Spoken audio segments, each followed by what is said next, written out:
Bem, eu penso que podemos dar início, certo, Sim. a mais esta sessão do Seminário Uhum. de Estudos Medievais. Hoje temos o nosso amigo inestimável Pedro Redol e, e eu vou passar então à sua apresentação. O Pedro é licenciado em História na variante de História da Arte, é mestre em Arte, Património e Restauro e é conservador do Mosteiro da Batalha desde 1987. A função que ele interrompeu, no entanto, para exercer as de diretor do Convento de Cristo em Tomar, diretor do Museu Nacional de Machado de Castro em Coimbra e diretor do Mosteiro da Batalha.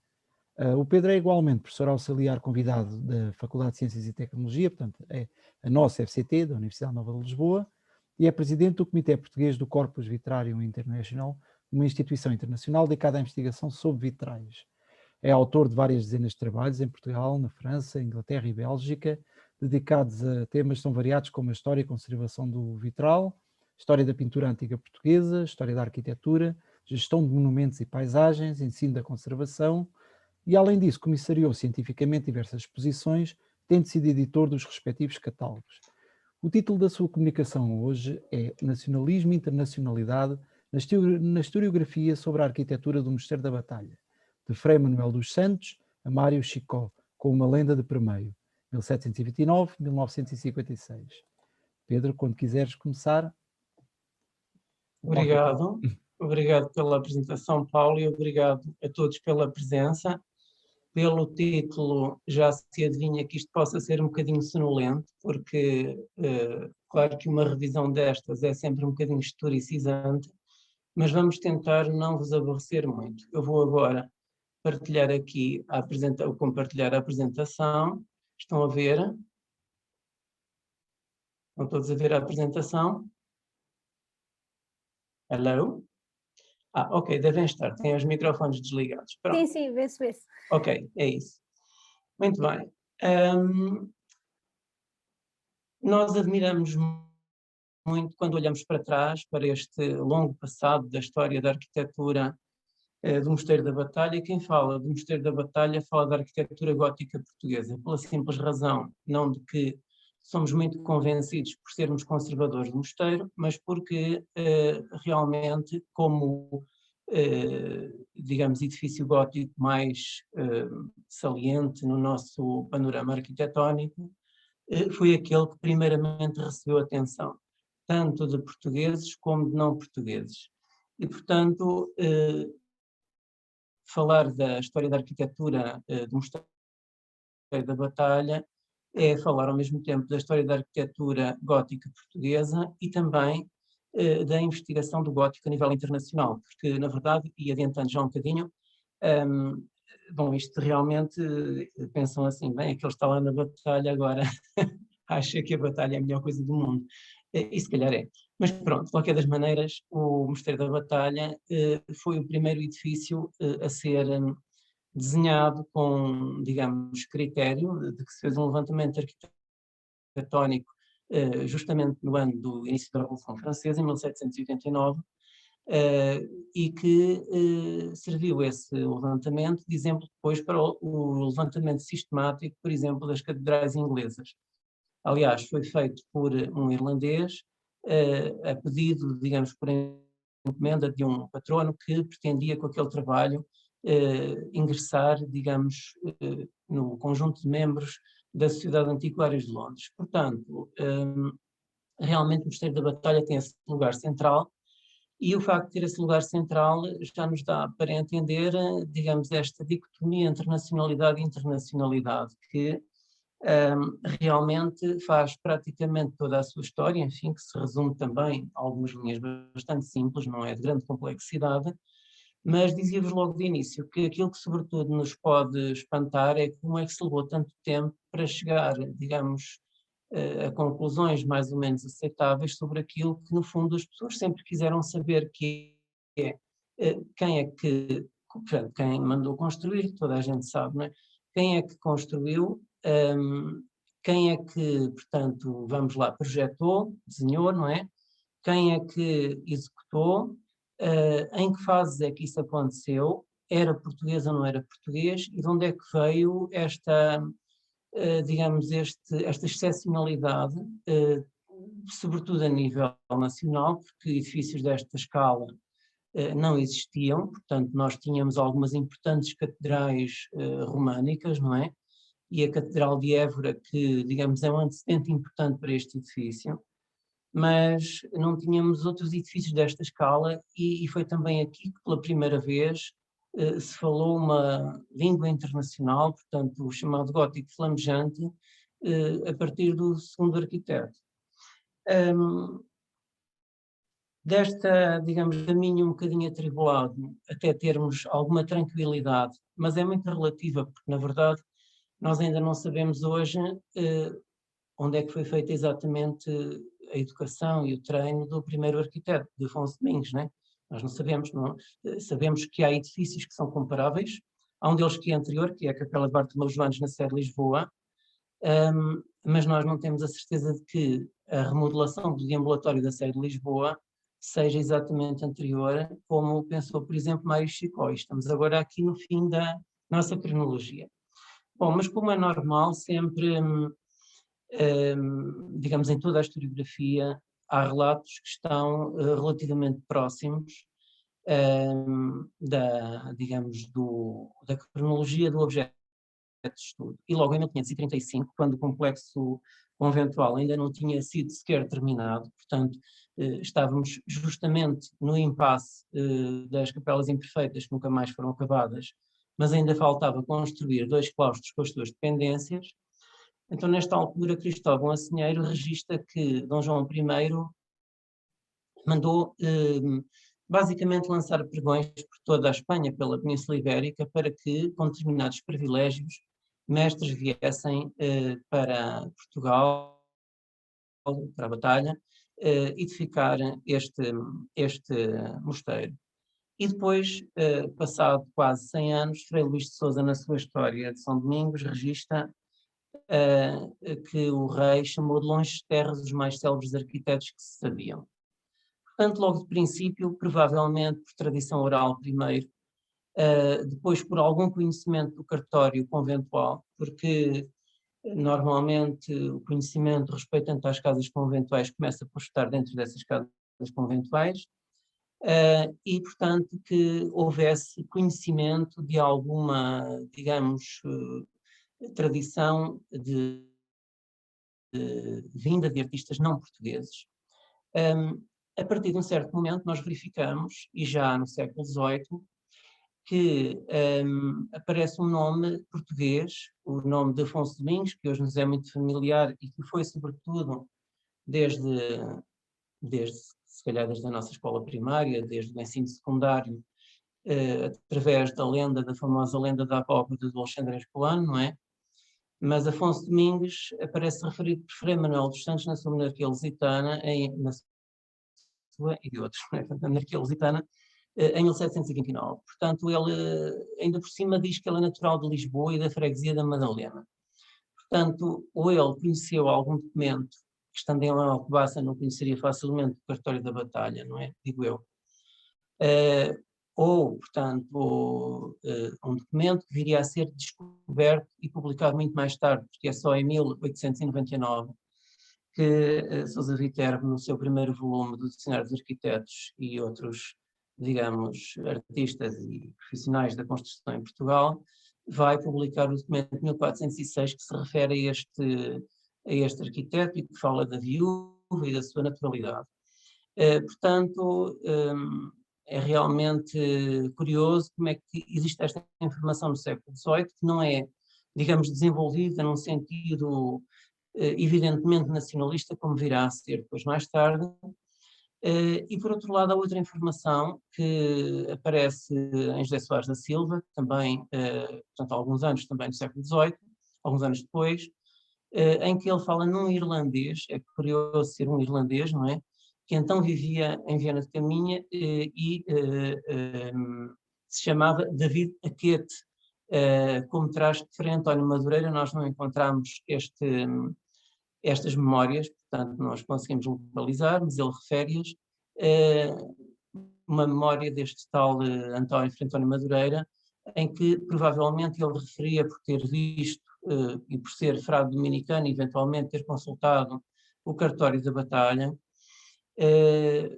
Enfim, propõe aqui um tal David, que eu não sei francamente onde é que ele vai buscar, mas Aquete, que parece ser, como depois Frei Francisco de São Luís mais tarde reparou, uma, digamos que, corruptela do nome Huguete, não é? Ou Huguet, que aparece sob várias grafias depois na documentação do século XV. Aliás, para que há bastantes documentos. Portanto, estamos nesta situação quando, em pleno século XVIII, se verifica um interesse extraordinário por parte dos ingleses, sobretudo a partir de uma primeira viagem, que era um desses grandes tours. Deixem-me só ver um bocadinho de água. Uma dessas grandes viagens que se faziam no final dos estudos universitários nas classes elevadas de Inglaterra, e que, digamos, culmina justamente com o levantamento arquitetónico que vos falei, de James Murphy, que é publicado entre 1792 e 95. Ele publica a par umas viagens em Portugal, umas memórias, digamos assim, uma espécie de um diário, em que, digamos, com uma certa liberdade, porque, digamos, no levantamento ele um bocadinho mais cientificamente ou com um bocadinho mais de comedimento, pelo menos, vai incluir uma tradução relativamente livre, portanto feita com alguma liberdade, da descrição do mosteiro, que é extensa e importante, de Frei Luís de Sousa, não é? Portanto, realmente vemos que já desde o século XVII havia uma historiografia embrionária do edifício, não é? Que obviamente não tinha as mesmas exigências de hoje, mas em que vemos que, por exemplo, mesmo em Frei Luís de Sousa, há uma preocupação de, digamos que, crítica das qualidades do edifício e do espaço, portanto, daquilo que é, digamos, o cerne da questão quando se fala de história da arquitetura. E falar de história da arquitetura, obviamente, falar de qualquer objeto específico da história, portanto, implica metodologias adequadas e, portanto, a compreensão da especificidade do objeto. O estudo da arquitetura feito, digamos, pelas pessoas que vêm do mundo do estudo dos documentos escritos é muito útil enquanto estudamos documentos escritos, mas requer treino para continuar a ser útil no sentido da, digamos, do entendimento e da crítica dos edifícios, não é? Isso geralmente, digamos, não é uma coisa que seja muito ensinada, por exemplo, em ambientes como faculdades de Ciências Sociais e Humanas ou faculdades de Letras, porque digamos que é digamos, uma capacidade, uma competência inerente, nomeadamente ao fazer arquitetónico. Portanto, uma história da arquitetura verdadeiramente arquitetónica não é realmente uma coisa muito comum, e isso verifica-se na própria historiografia da batalha, que umas vezes tende para ser mais, digamos, que contemplar mais a informação com os documentos escritos, outras vezes para tentar abordar o edifício de uma forma, digamos, como vos dizia, arquitetónica, mas com certas dificuldades a que nem todos os autores conseguem fazer face com a mesma facilidade. Enfim, há alguns autores, como veremos, como Walter Cram Watson, logo em 1905, e Mário Chico, que são extraordinários do ponto de vista da análise arquitetónica, não é? Outros têm dificuldade e, portanto, não têm essa mesma educação. Portanto, para vos dizer que é uma disciplina que, no fundo, talvez como todas as disciplinas da história, não é? Mas que é um pouco híbrida e que resulta de competências várias, não é? E, ao mesmo tempo, digamos que frutifica com as qualidades que são inerentes à história de vida de cada pessoa, não é? Portanto, por exemplo, Mário Chicó começou a sua vida académica como engenheiro agrónomo, em que não teve sucesso nenhum, depois foi para o Direito e acabou por ter um sucesso enorme na história da arquitetura. Walter Cram Watson, de quem vos falei também, que enfim tem uma obra extraordinária que o próprio Chicó designa como sendo a melhor obra que se escreveu sobre a história dos monumentos portugueses até então, até aos anos 50, vamos, do século XX. Ainda hoje é uma grande obra sobre a história da arquitetura portuguesa, uma obra muito esquecida, mas é uma grande obra, e que o professor Virgílio Correia, da Faculdade de Letras de Coimbra, ainda nos anos 20, 30 do século XX,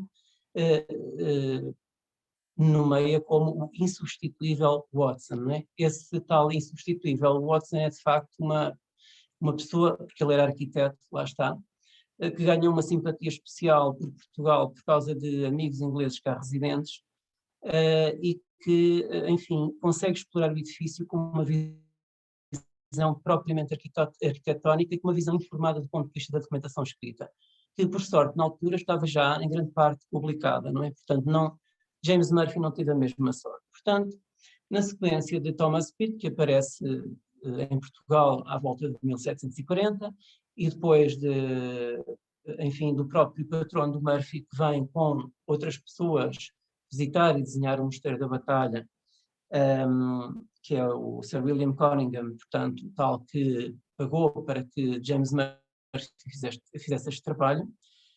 Depois de Murphy, ainda temos em Portugal esse grande antiquário interessado por temas de história da arquitetura e que deu um grande contributo, nomeadamente com a sua biblioteca de história da arquitetura para o seu estudo, que é William Beckford, e, enfim, há uma espécie de uma, como diz, estava a tentar lembrar-me do autor, mas como diz um autor inglês, num estudo não muito antigo, gera-se uma verdadeira mania, anglomania pela batalha no século XVIII, que culmina justamente nesta obra, neste registro, que depois servirá para tentar dizer que a batalha é inglesa, pois evidentemente então nós tínhamos uma rainha inglesa, não é? E portanto uma rainha de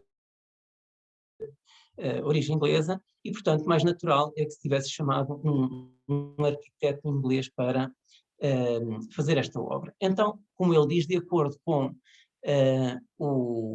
com o relato daqueles que se julga terem informação dos arquivos preservados, dos registros preservados nos arquivos reais de Lisboa, o nome do arquiteto da igreja era Stephen Stephenson. Estão a ver?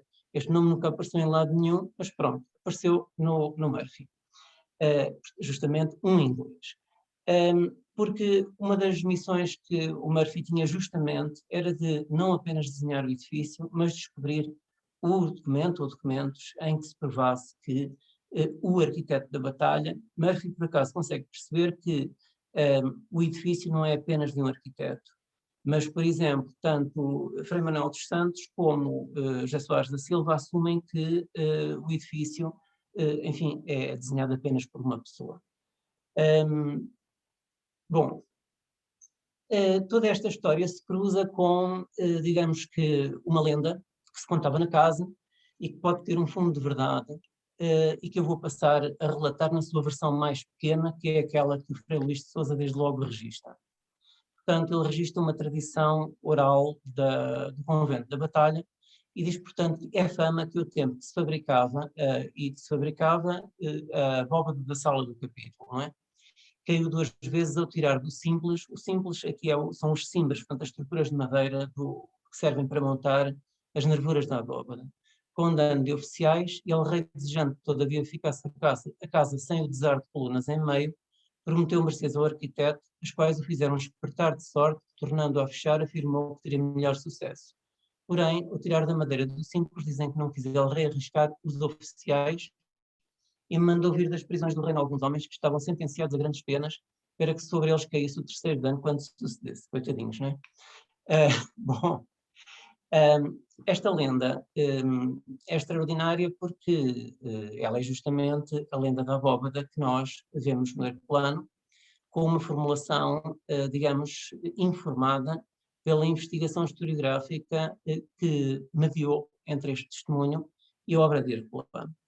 Aquilo que é muito interessante é que, isso é que de modo geral não se sabe, é que esta jovem inglesa, que tinha 22 anos quando visitou o Mosteiro da Batalha, portanto em 1827, Julia Pardoe, relata esta mesma lenda.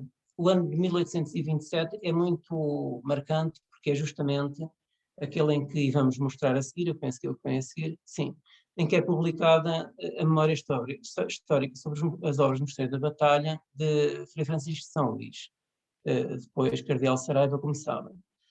Frei Francisco de São Luís esteve, digamos, enfim, por causa dos conflitos entre liberais e absolutistas, esteve em reclusão, digamos assim, esteve recolhido. Eu queria, sabem o que é isto do confinamento? Está-me a tirar vocabulário, isto fica xexé, pronto.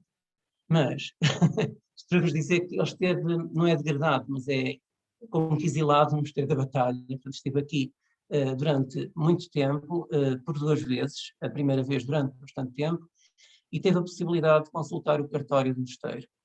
E foi essa consulta que lhe permitiu a publicação pioneira de uma série de referências a documentos, que depois virão a ser efetivamente publicados os próprios documentos por Francisco de Sousa Viterbo, já no final do século XIX, mas realmente digamos que é a primeira abordagem, digamos assim, tendencialmente positivista, que é um contributo importante para a historiografia da arquitetura também, em que há uma preocupação arqueológica, portanto, tentativa de perceber o edifício nas suas fases de construção muito incipiente, mas em que há já uma procura de cronologia das obras por reinados.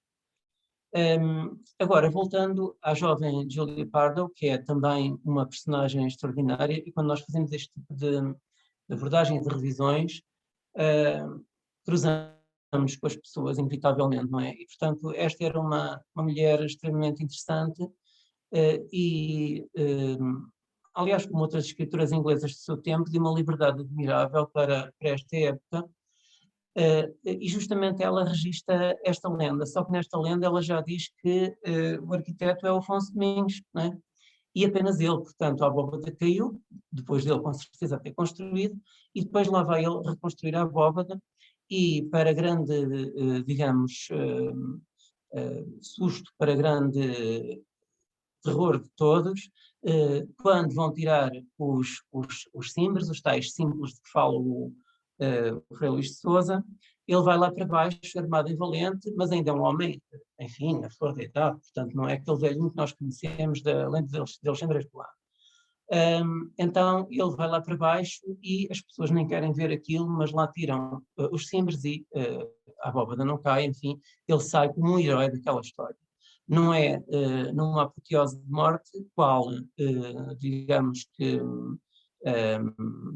poema épico clássico, não é? Como acontece na lenda da abóbada do Herculano, portanto já é uma outra elaboração da narrativa, mas é muito interessante que ela fala no Afonso Domingos. Porquê? Porque provavelmente, digamos que a descoberta que o Frei Francisco de São Luís efetivamente tinha documentado, que já vinha referida, como vemos, pelo Frei Manuel dos Santos, mas não tendo tido consequências neste debate entre se é português ou se não é português.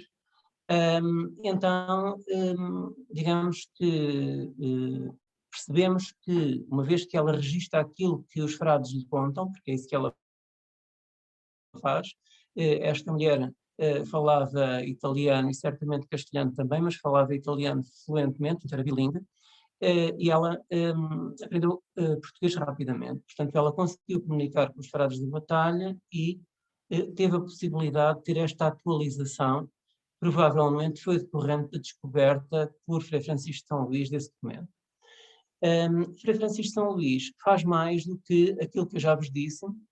Ele vai começar a fazer a apologia da nacionalidade do monumento. E agora, isto é muito texto, mas eu tenho que ler, porque isto é muito importante, na medida em que, digamos, é o primeiro manifesto nacionalista e liberal, como bom liberal que ele era, não é? E que, enfim, diz o seguinte em relação ao que foi relatado por Frei Luís de Sousa.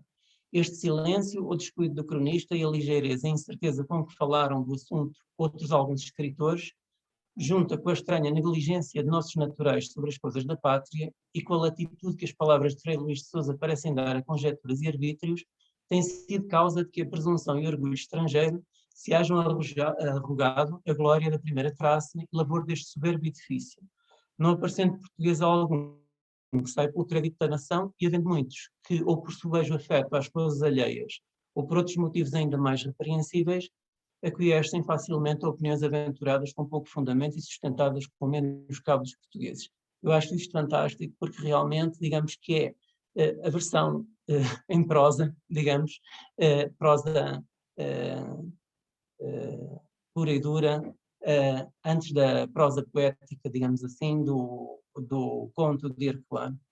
Então, em 1839, passados uns bons anos já, Herculano vai refundir, digamos assim, toda esta informação numa peça de ficção, e o que é que nos interessa a ficção para a história? Que esta ficção inflamou de tal maneira os espíritos dos historiadores que, digamos que essa dicotomia entre o nacional e o não nacional se extremou a ponto de só depois, no decurso do século XX, se conseguir ter perspectiva de resolver a questão digamos, numa outra perspectiva, que é era perfeitamente comum nesta época que, embora alguns autores, como veremos como Radzinski, tenham falado disso desde o princípio, mas era perfeitamente natural, e era assim que se fazia a formação dos arquitetos, que eles circulassem entre grandes estaleiros.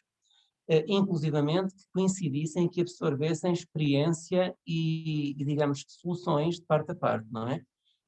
Como acabou por chegar à conclusão, primeiro com a proposta de Mário Chicó, que é baseada na crítica da arquitetura e que diz que há contaminação de parte a parte, digamos assim, sobretudo na arquitetura de Huguet, do segundo arquiteto, com, digamos, os valores da arquitetura do primeiro, do Afonso Domingos, mas o Jean-Marie Guiouet, portanto, já está fora da cronologia que nós indicamos para esta abordagem.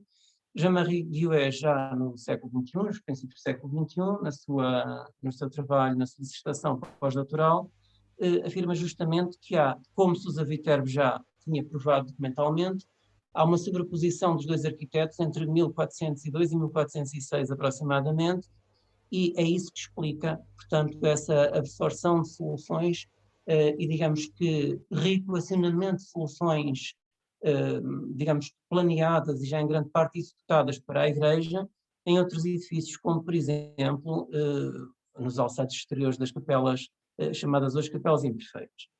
Bom, então aqui temos uma página de início da lenda da abóbada de Alexandre Herculano, que eu penso que, de modo geral, conhecerão, portanto, não vou aqui resumi-la, mas claro que a lenda da abóbada, que é, enfim, extremamente popular, ela teve dezenas de edições em editoras diferentes, a mais antiga foi a Bertrand, e teve também traduções em várias línguas, ainda há poucos anos, portanto, nomeadamente em Itália, na Alemanha, na República Checa, por exemplo, e, portanto, efetivamente, a lenda da abóbada é de uma popularidade incrível que conseguiu inclusivamente ultrapassar, digamos, aquela época do 25 de Abril, em que determinada literatura, determinadas narrativas, fossem elas literárias ou não, foram tidas como reacionárias, e este era um conto que era ensinado tanto na instrução primária como depois no ensino secundário.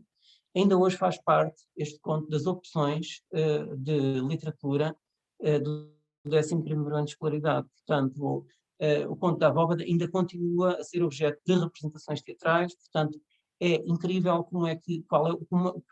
como conseguiu ter um sucesso literário tão grande, que se deve, de facto, com certeza, a essa componente heroica e, digamos que, épica propriamente, em que, digamos, se sobrepõem os valores da cavalaria medieval, digamos, aos méritos do arquiteto, porque o arquiteto é dado como tendo combatido ao lado de Dom João I em Aljubarrota e por aí fora. Então, aquilo que normalmente não se captou na leitura deste conto foi a ironia com que Alexandre Herculano escreveu. Quando ele diz que a informação sobre o irlandês Huguet, ele quando diz irlandês Huguet está a pensar naquilo que diz o José Soares da Silva, para o nomear como irlandês, e ele também o chama de David Huguet, tirada uma velha crónica que em tempos antigos esteve em Alcobaça, encadernada em volumes juntamente com os traslados autênticos das cortes do amigo, não é? Do juramento de Afonso Domingos sobre a aparição de Cristo, da carta de Seu da Claraval, das histórias de Laimon de Ibroso e de mais alguns papéis de igual veracidade e importância que, por pirraça às nossas glórias, provavelmente os castelhanos nos levaram durante a dominação dos Filipes. Ora bem, isto é uma grande paródia, porque é o próprio Herculano que mostra que esta documentação era falsa, inexistente ou forjada, não é? Portanto, ainda por cima, acrescentando que com certeza foram os castelhanos que levaram, brincando com, digamos, com o nacionalismo dos próprios cronistas de Alcobaça, não é? Digamos, com as suas narrativas pró-nacionalistas, e digamos que brincando com a situação. Portanto, o que aconteceu com o Conselheiro Plano é que ele acabou por ser levado mais a sério do que aquilo que se poderia esperar, não é? E mesmo aqueles que o continuaram, digamos, a considerar com toda a honra, respeito e patriotismo, nomeadamente no próprio século XX. Um deles, que já foi o último, foi João Barreira, não é? Entenderam que realmente ele, quer dizer, não repararam com certeza nestes bocadinhos, e são 2 bocadinhos ao longo do conto, em que ele parodia esta situação. Ora bem, então, outro aspecto importante é justamente, como vos dizia, essa necessidade de ser português para que exista esta Portugalidade que o monumento tem que ser investido para ser justamente o cumprimento de um voto digamos, por ter alcançado a independência em Alves Barrota. Ele diz que enfim, põe nas palavras na boca de Afonso Domingos as seguintes palavras: Mestre V, escolar das sociedades dos irmãos obreiros, portanto, daquelas sociedades itinerantes de pedreiros livres, trabalhou nas terras de Inglaterra, de França e de Alemanha. Aí subiu o grau de mestre, mas a sua alma não é aquecida à luz do amor da pátria, nem que o fosse, é para ele pátria esta terra portuguesa. Isto é fantástico. Portanto, isto tudo para dizer que esta lenda ela, digamos que é oriunda da historiografia incipiente do mosteiro e, ao mesmo tempo, tem consequências no seu enriquecimento e na sua inflamação, consequências importantes, criando, digamos que um conceito significativo na historiografia subsequente. Digamos que em Portugal se pode falar de historiografia da arte, digamos que pelo menos nos seus aspectos mais básicos, a partir digamos, dos anos 40 do século XIX, com a formulação de metodologias que nós ainda hoje, portanto, utilizamos. E, digamos que os seus pioneiros são justamente Francisco Adolfo Varnagen, que era brasileiro, e que teve um papel importante, nomeadamente no estudo da arquitetura dos Jerónimos, e que foi ele que cunhou o termo de Manuelino, não é? E depois o embaixador da Prússia, Afanasy Radzinsky, que, enfim, escreveu, sobretudo, 2 obras importantes, o seu dicionário e também as suas cartas endereçadas à Sociedade Académica de Berlim, em que fala várias vezes no Mosteiro da Batalha, entre muitas outras coisas em Portugal. É um testemunho importante porque fala de muitas coisas até que já nem existem, mas a verdade é que ele fala em diferentes cartas de formas contraditórias. Essencialmente, ele é a favor da teoria inglesa, digamos assim, na medida em que não seria possível compreender a excepcionalidade do edifício senão dessa forma, e acha que é de uma grande arrogância estar a achar que este Afonso Domingos é incontestavelmente aquele que foi o primeiro autor da traça do edifício. Então ele diz que encontrou na batalha um sacristão que podemos dizer que foi muito provavelmente o coadjutor, porque a igreja, logo a partir de 1835, passou a ser paroquial, por estar a matriz em ruínas, e portanto aquele que, enfim, faria as funções de sacristão era certamente o anterior Frei João Manuel da Natividade, que era o prior do convento, e que, obviamente, tinha determinados conhecimentos, não é? Portanto, no espírito de quem a suposição faria de Afonso Domingos, portanto, nascido em Lisboa, primeiro arquiteto da batalha, então isto tinha passado ao estado de verdade incontestável, não é? Portanto, realmente é interessante como ele fala até com uma certa arrogância, digamos assim, pouca consideração pelo que encontra enfim, localmente. Só muito mais tarde, já em 1886, é que assistimos a uma abordagem realmente,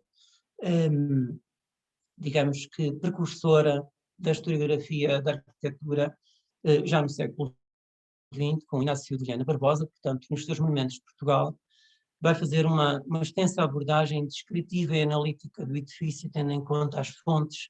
Claro que temos que considerar que à medida que se avança no tempo, os historiadores herdam, digamos, os problemas dos outros. Portanto, têm uma segunda, terceira, quarta oportunidade, como eu também tive a minha, que foi para aí a milésima, de pensar sobre determinados assuntos, não é? Portanto, Vilhena Barbosa realmente faz um estudo de grande equilíbrio, grande prudência, em que ele entende que provavelmente Afonso Domingos até terá feito uma viagem, como era normal que se fizesse. Nós hoje percebemos que Mateus Fernandes, bastante mais tarde, já no final do século XV, no tempo em que foi dispensado por Dom João II da obra da Batalha, esteve com certeza durante uns 10 anos em Castela, em diferentes estaleiros. E, sobretudo, com certeza, no da Capela dos Condestáveis de Castela, da Catedral de Burgos. Portanto, seria perfeitamente natural. O que é engraçado é que se mantém sempre aquela coisa de Inglaterra, não é? E depois ainda temos mais um exemplo, há muitos, portanto, nós não vamos aqui apresentar todos, e sobretudo para o século XX nós não podemos apresentar todos. Eu já nem sei em que tempo é que nós estamos, deixem-me cá ver. Pois, já estou quase a acabar o tempo, não é? Vamos ver. Então, o Visconde de Condeixa publica uma obra que é graficamente de uma qualidade inexcedível, mesmo no princípio do século XX não se vai conseguir ter a mesma qualidade com as fototipias que aparecem na parte que se dedica à Batalha da Arte e Natureza em Portugal, aquela grande obra monumental que se fez para todo o país, mas que não se concluiu, e em que o famoso Joaquim de Vasconcelos vai pontificar sobre a batalha.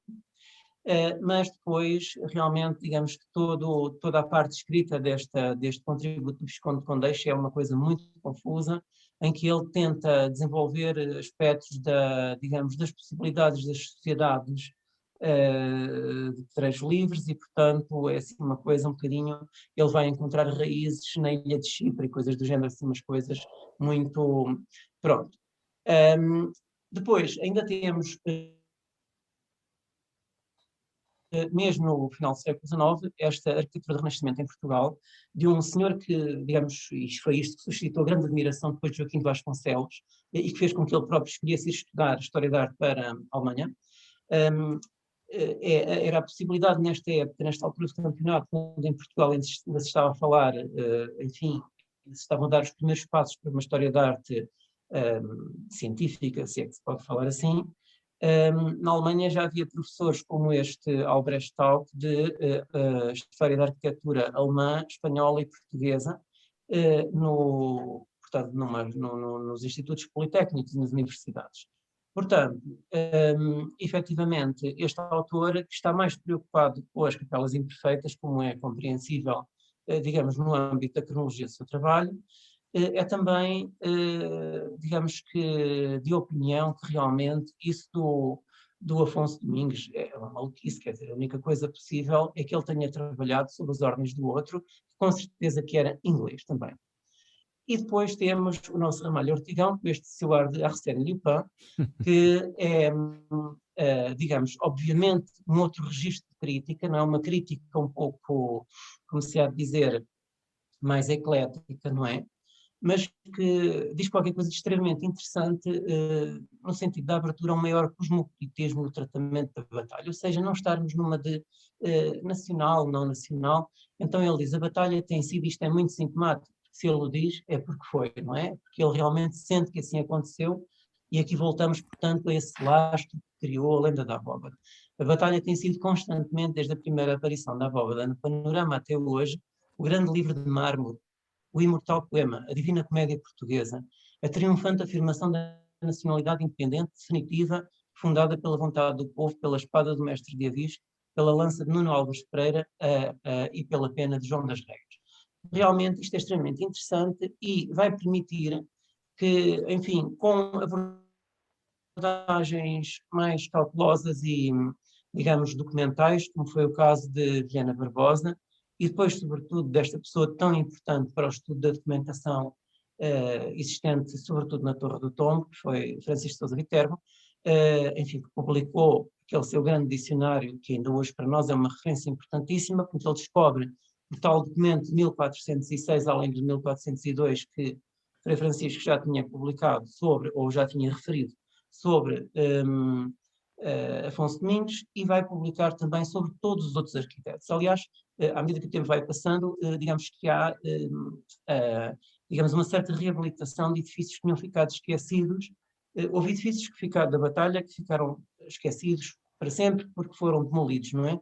Justamente porque, digamos que a história da arte e a crítica não são coisas independentes e, portanto, é evidente que quando se toma uma decisão de, digamos que, valorização, independentemente de se achar hoje uma coisa sobre valorização e outra amanhã, quando se toma uma medida de valorização que implique, por exemplo, demolição de partes no edifício, como aconteceu na Batalha, obviamente que ficamos todos num para estudar. Portanto, para todos os efeitos, a reabilitação estética, digamos assim, de um edifício que não foi demolido, que foi o Claustro Dom Afonso V, começa também por esta altura. Mas Sousa Viterbo é essencialmente um estudioso das fontes escritas, não é?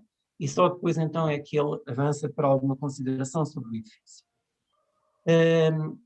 Enfim, e depois temos Augusto Fosquino, não vamos falar dele porque senão nunca mais temos daqui, e o grande Joaquim de Vasconcelos, que relativamente à batalha não é assim tão grande. Aliás, uma coisa muito interessante que ele diz é justamente como é que é possível que um alemão, como o Haupt, tenha escrito de uma forma tão leviana sobre a batalha. E eu agora aqui não consigo, estou a ver, deixem-me cá ver se eu vos consigo minimizar as imagens para ver o texto todo, já está. Ele diz uma coisa muito interessante, porque, entretanto, obviamente que a certeza se tem sempre em relação às autorias, através de documentos escritos, e nomeadamente de documentos também escritos e epigráficos, não é? Então, aquilo que Joaquim de Vasconcelos diz como um ensaio de, digamos, ou como, digamos, um novo influxo de energia, de interesse metodológico pelo próprio objeto arquitetónico, é dizer que não venham impor um processo explosivos como se pode a papelada dos armários fosse o único remédio para a ignorância quase geral que se manifesta como uma audácia infrena em tudo o que interessa à história da arte nacional. Enfim, digamos que de certa forma, Joaquim de Vasconcelos é um bocadinho parecido com Radzinski, porque tem uma certa arrogância, não é? Não tem aquele low profile, aquela humildade do trabalhador formiga, que é o caso também de Viterbo, nem muito menos a humildade que teve, por exemplo, Vilhena Barbosa, não é? Em qualquer dos ciclos românico e gótico houve boas obras levantadas por mãos hábeis, bem disciplinadas e bem conduzidas. Para todos os efeitos, este contributo é muito importante. Porquê? Porque se percebe que há uma história da arte gótica em Portugal e que o Mosteiro da Batalha não sai de nada. Não sai de nada nem em Portugal, nem no resto da Europa, não é? Por outro lado, ele faz também uma série de propostas metodológicas ao longo do trabalho, que aliás foi publicado à parte para a Batalha como uma monografia, como um ensaio para uma monografia que acabou por nunca escrever, não é? Portanto, no fundo, quem vai começar por, digamos que, dar a volta a esta situação é justamente o tal Walter Cram Watson, de quem já falámos, e que diz que, embora seja fácil mostrar que o plano da Igreja não é inglês, mas absolutamente nacional e português, e é ele que o diz, antes dele ninguém disse isto, não é? Porque ele era um conhecedor da arquitetura portuguesa, nomeadamente da arquitetura gótica portuguesa, não é assim tão fácil dizer o que é que o edifício é em si próprio. E depois, relativamente à Capela Mor, não há nada de inesperado, ou que não pudesse ter sido desenvolvido ou a partir de edifícios já existentes, tais como a Igreja de Tomar, que é de Santa Maria do Olival, ou as igrejas franciscanas e dominicanas, não mais longe do que Pontevedra, na Galiza. Portanto, ele tem uma noção daquilo que virá a ser desenvolvido e estudado como gótico mendicante português, sobretudo por Sousa Viterbo, não é? Enfim, realmente a nossa vontade era de o transcrever todo, porque tudo o que ele diz é precioso. E daí os elogios que mereceu de tanto Virgílio Correia, depois como de Mário Chicó, e é um autor absolutamente a reabilitar para a historiografia da arte portuguesa, da arquitetura gótica portuguesa. O design da igreja, portanto, o design, a traça da igreja, de acordo com a maior parte dos autores, foi trazida diretamente de Inglaterra pela rainha inglesa. uma opinião que ninguém que conheça a arquitetura portuguesa da mesma época, edifícios ingleses da mesma época, pode suster por um momento que seja. Portanto, isto é fantástico, como é que, digamos, depois desta anglomania do século XVIII e deste, digamos, deste degladiar de posições durante o século XIX, vem um inglês, por acaso neste caso era escocês, não é? Dizer-nos fazer esta análise tão serena da nossa arquitetura. É com Virgílio Correia, já em 1929, baseando-se em todo este capital de conhecimento sedimentado ao longo de 2 séculos, praticamente, que ele vai fazer pela primeira vez um estudo arqueológico desenvolvido do edifício que será completado justamente por Mário Chicó. Estamos a avançar com uma certa rapidez, não esquecendo pelo meio de falar de João Barreira, que nesta altura, quando publica o seu segundo volume da arte portuguesa, já era uma pessoa de avançada idade e que, contrariamente ao que à primeira vista pode parecer, não era uma pessoa do regime, não é? Ele defende Afonso Domingos dentro da, digamos, da tradição nacionalista do século XIX, dizendo que esse arquiteto podemos já agora chamar Afonso Domingos, esse arquiteto, digamos, heróico, excepcional, sagrado por uma nobre tradição literária, consubstanciando nesse nome o esforço de sucessivas gerações, como os gregos fizeram de Dédalo o símbolo do esforço establecido de várias colmeias de artistas. Enfim, um estilo, digamos, apologético e inflamado, que realmente, nesta época, já está um bocadinho fora de tempo, mas diz também, já não era um fidalgo apenas a cumprir um voto, ele está a falar agora de Dom João I, o voto individual, era o messias de um povo a realizar as aspirações desse grupo étnico que define a sua robusta organização e afirma a sua ciosa independência. Portanto, este, digamos, último fogacho nacionalista vai acabar por ser superado, aliás já o tinha sido, porque quando Mário Chicó escreve sobre a batalha, e Mário Chicó é o grande autor até hoje sobre historiografia da arquitetura medieval em Portugal, digamos, gótica em Portugal. Ele diz, nos seus primeiros escritos, que foram publicados em francês devido, digamos, à sua história de formação, passando pela École Nationale des Chartes, não é?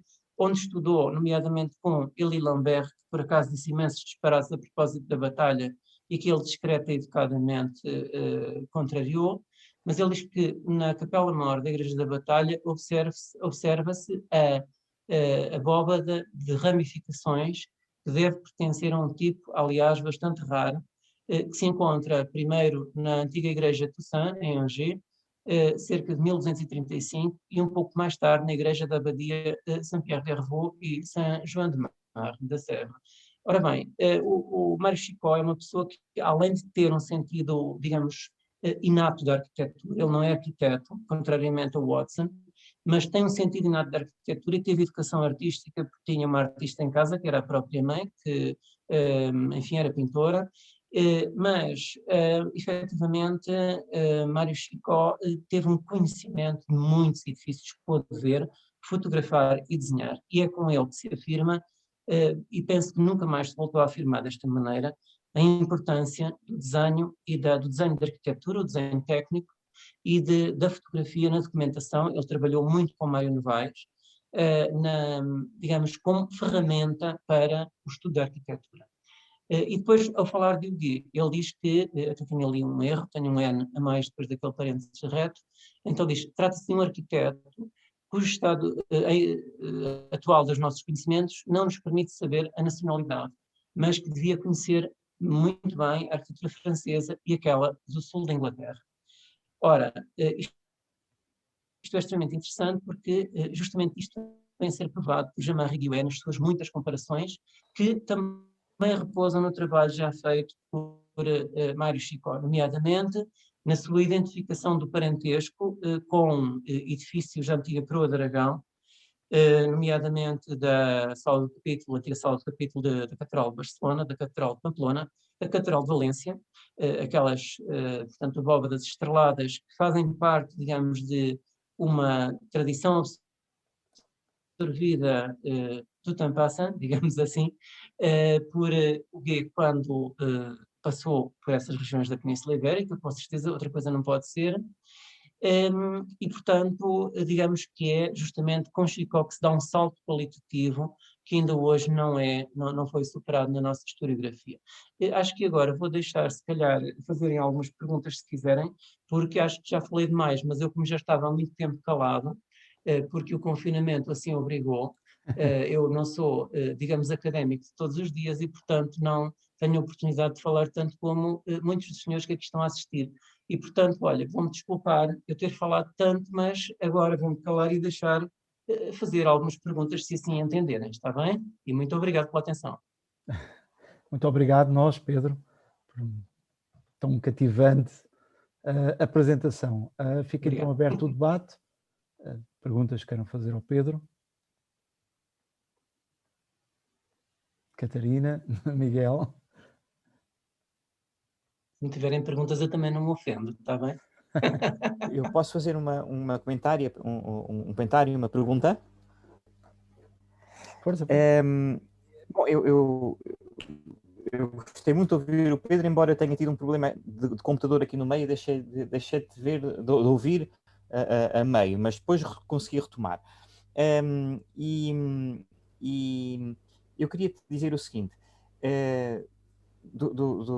da tua comunicação, uma das questões que eu retive, que eu achei muito peculiar, foi a tua consideração em relação ao Vilhena Barbosa, que é um homem hoje em dia muito esquecido, que teve o seu momento de glória na segunda metade do século XIX. Ele é um publicista, não é? Um homem que se encarrega da divulgação do conhecimento, e é um publicista ao modo do século XIX, ou seja, voltado para a questão fundamental, já levantada por Herculano, da educação dos cidadãos, não é? Portanto, numa ótica sempre pedagógica e cívica.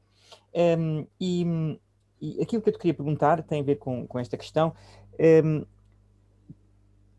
Como é que essa lenda de que tu nos falaste, e como é que a questão fundamental da nacionalidade dos arquitetos da batalha se insere na própria construção, na própria elaboração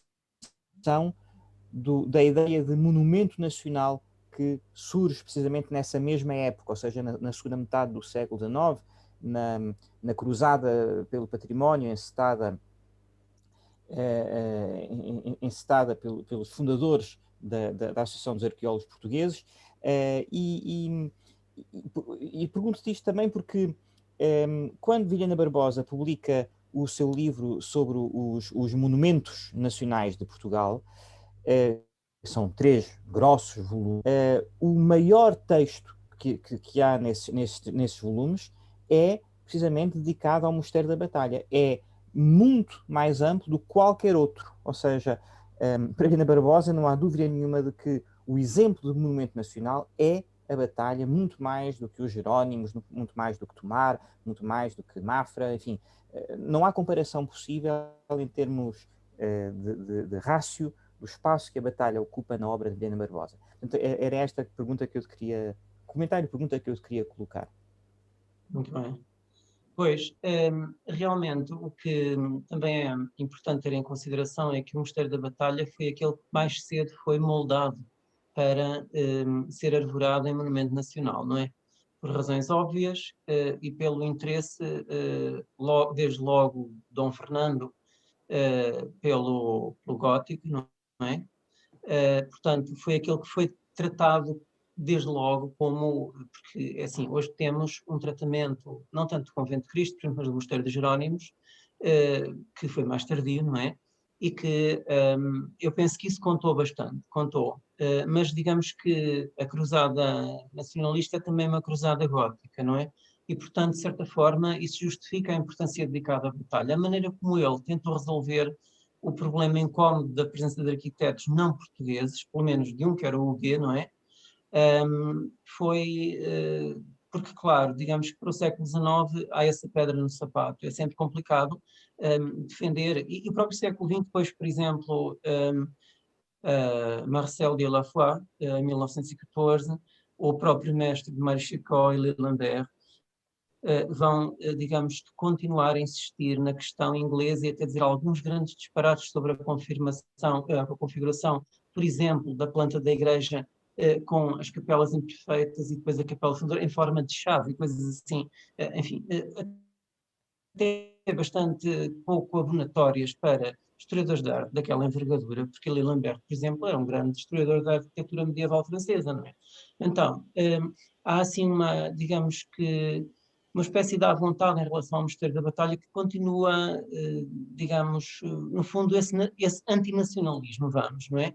Ou um nacionalismo visto por outro lado, porque, na verdade, a Batalha sofre de dois nacionalismos, o português e o inglês, não é? Com os seus defensores e detratores. Portanto, é justamente isso. Aliás, isso é muito interessante porque não é só um nacionalismo, são dois, não é? Pelo menos.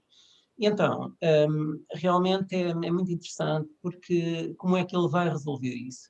Ele resolve da seguinte maneira, como ele não pode negar que há um arquiteto, aliás, eu por acaso, vamos lá ver, eu não, acabei por não explicar uma coisa que é fulcral, é Mário Chicó, ou abordei isso no início e depois não desenvolvi.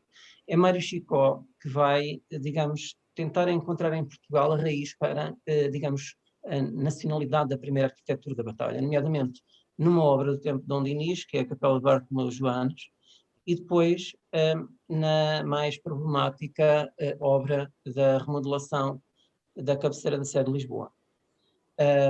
E mais problemática porquê? Porque entre o reinado de Dom Afonso IV e o Dom João I houve imensos terremotos e, portanto, aquele edifício foi sucessivamente reconstruído. E onde nós vamos desembocar, eu já volto à tua questão e comentário, mas onde nós vamos desembocar, entretanto, é justamente num problema que ainda não está resolvido. Porque, apesar de nós termos a Capela de Bartolomeu Joanes e de termos também uma obra tão importante como o Coro Alto de São Francisco de Santarém como antecedentes, porque o problema das obras de arquitetura é que muitas vezes não têm, e tu sabes disso muito bem, não é? Porque até já viste ser datados pela heráldica muitas obras que nós não conseguimos datar pelos documentos escritos, não é?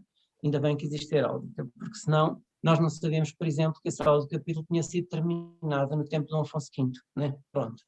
Não sabíamos mesmo, era impossível, íamos todos a ficar a pensar que aquela obra era do tempo do Huguet. Efetivamente, ele há de ter desenhado, mas não foi no seu tempo que se construiu. Provavelmente até caiu, porque era normal abóbadas de grande voamento caírem e terem que ser reconstruídas. Portanto, realmente nós hoje ainda não sabemos, porque nós não podemos dizer que a obra, que o deambulatório da Sé de Lisboa seja anterior à obra digamos que vários elementos juntos, o facto de se chegar à conclusão de que a viúva residia, há uma referência à viúva e ao Afonso de 1406 como sendo natural da freguesia da Madalena, em Lisboa. Então, daí passou-se para que ele podia ter estado no estaleiro da Sé, da remodelação da cabeceira da Sé de Lisboa, e ter feito aí a sua aprendizagem, mas nós não sabemos, não é? Nós não sabemos isso. E o deambulatório da Sé de Lisboa, mais do que até a própria batalha, é de uma complexidade na sua configuração, que é mais complexa, não é? Com aquele clerestório, com aqueles grandes janelões que existem por cima de cada capela funerária, que nos fazem inclusive lembrar soluções de gótico francês. Portanto, nós continuamos a não saber qual é a origem, sabemos um bocadinho melhor hoje em dia, temos uma ideia mais precisa do que possa ter sido a educação, digamos, a prática e a circulação do Huguet. Mas, em relação a Afonso Domingos, temos mais dúvidas. No entanto, Vilhena Barbosa resolve esse problema da seguinte maneira, e se calhar nós vamos ter que descobrir como resolvê-lo também, e de uma maneira não muito diferente. É que ele diz que, muito provavelmente, o Afonso Domingos viajou até Inglaterra e aí fez a sua aprendizagem. Pronto, é essa a explicação que ele encontra. Pois não se fala muito noutros arquitetos, apesar de, por exemplo, na lenda da abóbada, aparecem referidos, e aliás é muito interessante porque é aquela vantagem dos textos literários numa certa vida à história, não é?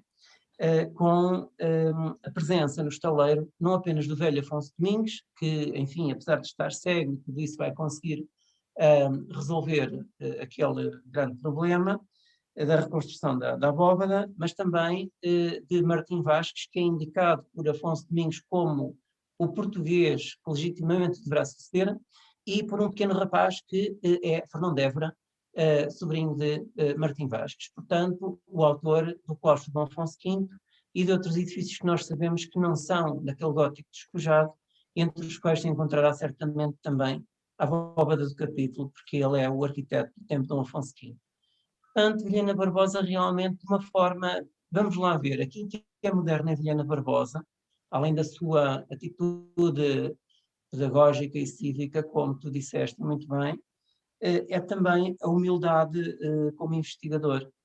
Portanto, é deixar em aberto possibilidades e não ter arrogância em nenhuma afirmação. Eu acho que isso de facto, e lá está, ele é muito esquecido, não é? Eu próprio devo dizer que se calhar também não lhe fiz sempre justiça. Porquê? Porque há algum tempo, há uns anos, me perguntaram se era interessante, aqui numa publicação de Leiria, por republicar a parte respeitante à batalha. Eu disse, não, mas aquilo não sei, acho que não vale a pena e tal.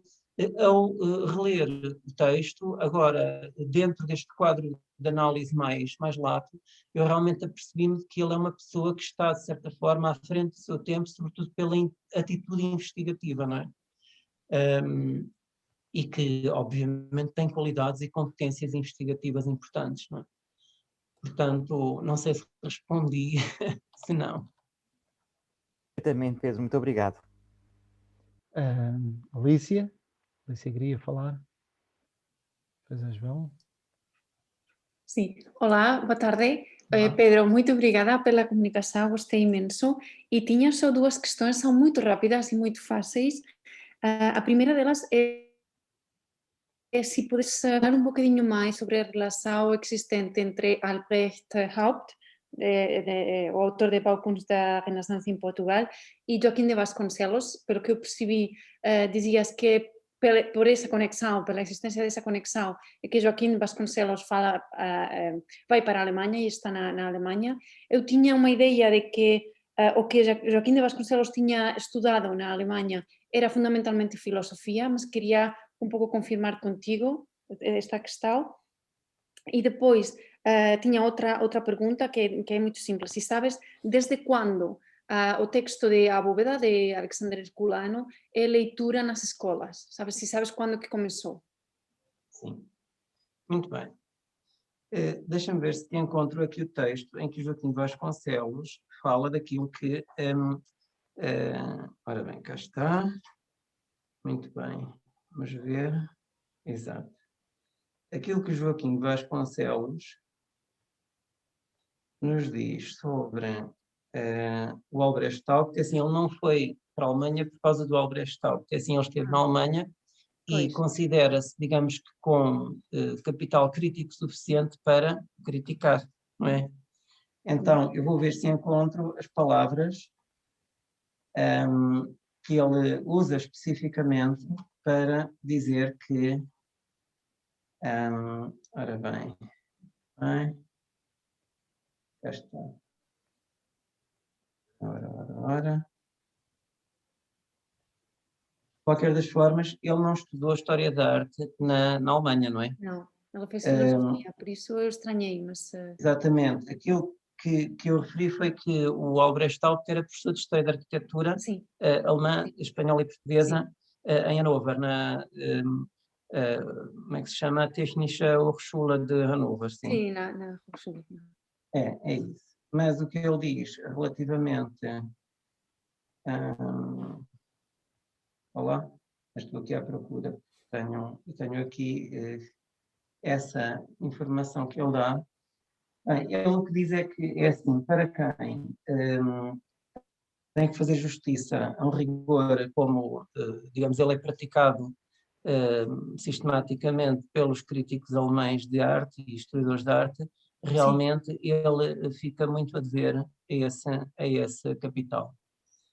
Ora bem, depois há outra pergunta que era...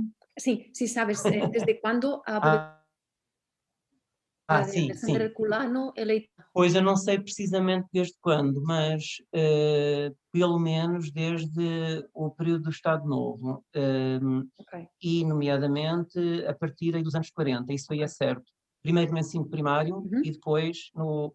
De qualquer das formas, é assim, há alguma informação mais sobre essa parte que eu não desenvolvi muito num draft que eu escrevi, que pus no Academia, Ok. justamente sobre este assunto. Portanto, ¿Es algo que vas a publicar o- sim, eu quero publicar o artigo, ainda tenho que lhe dar uma volta, mas há uns tempos uma estudante precisava de informação sobre isto e eu decidi pôr lá o texto, porque ela escusava de estar a fazer o trabalho todo outra vez e podia fazer uma coisa melhor, não é? Então, é o único draft que lá está, eu não tenho lá mais nenhum draft, o resto são coisas publicadas ou apresentações, portanto, encontrarás lá, está bem? Ok. E aí há Certo. informação mais precisa sobre as edições, sobre o... Eu tive um bocadinho de dificuldade, porque assim, eu, por exemplo, eu lembro-me, vou contar uma coisa divertida a propósito disso. Eu fui aluno na escola primária antes de 25 de Abril até à terceira classe. E o meu livro de leitura tinha uma versão pequena desta lenda, já não me lembro de que ano, mas era da segunda ou terceira classe, penso da segunda classe. Era um livro que ainda era dos anos 50, portanto, estão a ver o que aqueles livros duravam, não é? E uma das coisas engraçadas que o livro dizia era: quando chegamos à batalha, descemos por uma alameda cheia de árvores e não sei o quê, depois de repente aparece-nos um monumento à frente. O mais divertido é que isso já não acontecia há que tempos, porque foi destruída aquela avenida e construída a estrada em frente ao mosteiro nos anos 60, não é? Portanto, era um outro tempo, mais lento, em que, pronto, mas aí eu lembro-me que esse livro dos anos 50 tinha a Lenda da Abóbada, sim, tinha. Em versões muito resumidas, eram livros de leitura com textos, enfim, com 3 ou 4 parágrafos, portanto, mas sim, existia. No ensino secundário, existe há muito tempo, portanto, primeiro penso que até esteve na parte que hoje é considerada como o terceiro ciclo e depois passou para o secundário. Ainda hoje está no secundário, portanto no 11º ano. Portanto, quando há visitas escolares à batalha, por exemplo, não é um assunto que não seja familiar a estes estudantes, por vezes. Bem, não sei se respondi, Sí, sí, sí, está ótimo. mais ou Oye, menos. muito obrigada. João, Maria João? Eu não é realmente, verdadeiramente nada. Gostei muito, muito da comunicação, Pedro, e achei muito interessante.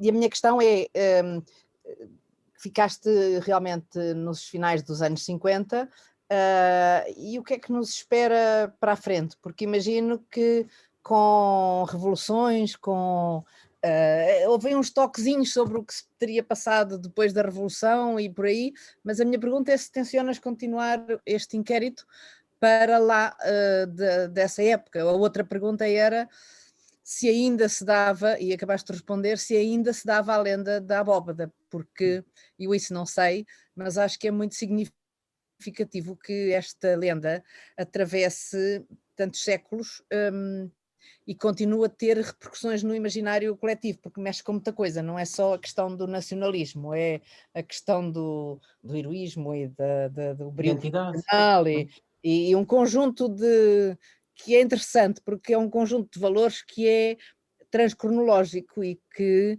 é no fundo o herói, não é só um orgulho de nacionalismo, ou não é talvez tanto um orgulho nacionalista, mas é mais o espírito português, que as pessoas Exatamente. imaginam que é isso, Exato. portanto essa parte é muito interessante e não era bem uma pergunta, era para saber, fiquei curiosa de saber se estás a continuar para a frente e quando é que podemos ouvir falar do resto. Muito obrigado, Maria João. Eu acho que fizeste um ótimo balanço, digamos assim, porque é justamente isso que significa a lenda da abóbada. Eu tentei não me centrar muito na lenda, porque já tinha falado desse assunto anteriormente, nomeadamente no último colóquio que a Alicia organizou com colegas, e achei que queria passar disso, mas claro, também terei que passar o que vem a seguir, evidentemente. E é isso, a lenda da abóbada tem uma capacidade de atravessar incólume este tempo todo, não é? E isso quase que se presta a uma psicanálise coletiva, não é? O que é que isto quer dizer, não é? É muito interessante. Eu fico muito satisfeito por tu teres referido isso, porque, no fundo, para mim, essa também foi, digamos, a minha motivação mais consistente neste trabalho todo. Depois de Mário Chicó, esperam-nos outras sínteses, nomeadamente de Pedro Dias I e depois de Paulo Pereira, mas digamos que a grande revolução só vem no século XXI com o Jean-Marie Guiouet, sem dúvida nenhuma. O Jean-Marie Guiouet vai escrever, e vamos lá ver, é também no século XXI, um pouco antes do Jean-Marie, que há uma tese de doutoramento sobre o Mistério da Batalha que é feita na Alemanha, que é uma tese monográfica só sobre o Mistério da Batalha, e que é essencialmente uma tese muito descritiva, que tem muita dificuldade, lá está, ser historiador implica termos muitas valências que muitas vezes gostaríamos de ter e nem sempre conseguimos ter, porque nós chegamos a todos os sítios, não é? E daí as equipas serem importantes, mas efetivamente o Ralph Gottschlich, que foi quem escreveu esta tese, fez um estudo bastante bom do ponto de vista da arqueologia monumental, também não completamente acabado, digamos assim, a que falta, por exemplo, bastante apoio de material desenhado, porque isso é necessário para se perceber, enfim, o que ele quer demonstrar, mas do ponto de vista, digamos, da documentação escrita tem imensos problemas, e da própria bibliografia, e também, vamos lá ver, de certa forma, a tese parte de um preconceito, que foi bastante, bem, há sempre um preconceito, né? Mas pronto, há uma hipótese de início, mas essa hipótese terá que ser enriquecida e não o foi, porque portanto, o título da tese, no fundo, é o Mistério da Batalha e a sua, digamos, a sua posição no conjunto da arquitetura gótica da Península Ibérica. A verdade é que o Mistério da Batalha fala sobre mais coisas além da Península Ibérica, não é? E ele acaba por não, mesmo no que diz respeito à crítica da arquitetura, não criar relações com outros edifícios, esse potencial que já tinha sido muito bem explorado por alguns historiadores, nomeadamente Chicó, e que ele podia ter aproveitado, não é? Não aproveitou. Porquê? Na verdade, ele não sabe português, tem esse problema, e nós também não sabemos, de um modo geral, alemão, para poder conhecer a tese dele e para poder discutir. Mas efetivamente, digamos que não se pode dizer que aquela tese seja um passo significativo, porque não é, para a historiografia da batalha. No entanto, o trabalho do Jean-Marie, que realmente esse é fantástico, é um avanço muito grande para a historiografia da arquitetura da batalha. Portanto, propõe-se estudar, como fez, o portal ocidental da igreja, mas depois tem que estudar tudo aquilo que tem a ver com as soluções do tempo de Huguet. Portanto, é disto que eu falarei, quero rever o artigo e porque tudo começou com a lenda da abóbada, não é? E depois eu comecei a escrever por ali fora e tive que parar em algum lado, portanto eu parei no Mário Chicó. Mas agora, para o meu próprio governo, eu vou ter que ler o resto, outra vez, ou reler neste fio de pensamento e tentar então fazer um novo balanço. Obrigado pelo estímulo. Muito satisfeita. Obrigado. Não sei se há mais questões. Não. Bem, entretanto, antes de encerrarmos, Pedro, também gostaria de dizer que a lenda da abóbada é bem o espelho de uma época.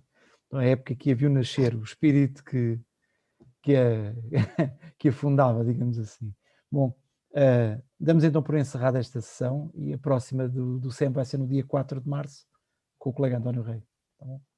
Obrigado. Adeus a todos, muito obrigado. Fiquem muito obrigado, bem. Pedro, pela sua Obrigado. comunicação. Obrigado. Adeus. Obrigada, Pedro. Obrigado, Pedro. Um abraço. Parabéns. Obrigado.